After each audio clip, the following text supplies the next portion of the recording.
আপনারা দেখছেন একুশে টেলিভিশন।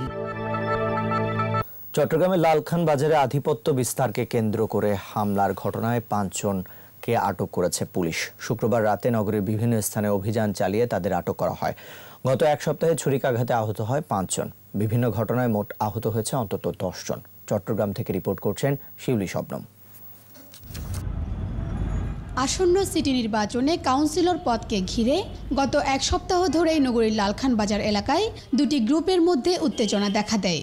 শুক্রবার রাতে প্রতিপক্ষের ছুরিকাঘাতে আহত হয় বেলাল গ্রুপের অনুসারী আলমগীর নামে এক ছাত্রলীগ কর্মী। তোরা 10-12 জন আসি আমার গায়ে ধরে বেবি জায়েদ আর এখানে ডেস্কি শরীফ ওরা দুইজনকে আমি চিনি, আর রেগুলারে চিনি। ওরা সবাই মাস্ক পরা ছিল।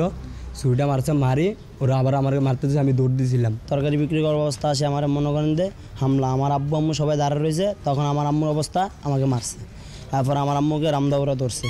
ঠিক আছে, কারা মারছে এবং কে মারছে ঠিক আছে ওদেরকে আমি চিনি না। এরপর সিসিটিভির ফুটেজ দেখে অভিযানে নামে পুলিশ। শুক্রবার রাতভর নগরীর বিভিন্ন স্থানে অভিযান চালিয়ে আটক করা হয় 5 জনকে। উদ্ধার করা হয় হামলার কাজে ব্যবহৃত ধারালো অস্ত্রশস্ত্র।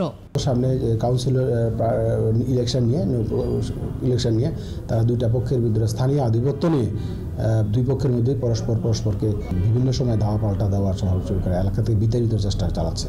গত 12 ডিসেম্বর থেকে লালখান বাজার এলাকায় একের পর এক ঘটছে ছুরিকাঘাত এবং মারধরের ঘটনা। এসব ঘটনায় আহতরা সবাই আওয়ামী লীগ মনোনীত কাউন্সিলর প্রার্থী আবুল হাসনাত বেলালের অনুসারী। আর হামলার অভিযোগে আটকরা ওয়ার্ড আওয়ামী লীগের সাধারণ সম্পাদক দিদারুল আলম মাসুমের অনুসারী বলে পরিচিত।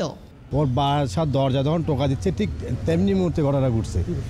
ওকে ছুরিকাঘাত করছে, ওকে মারছে, ধর করে ছুরিকাঘাত করেছে।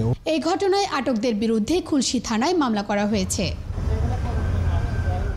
শিউলি শবনম, একুশে টেলিভিশন, চট্টগ্রাম।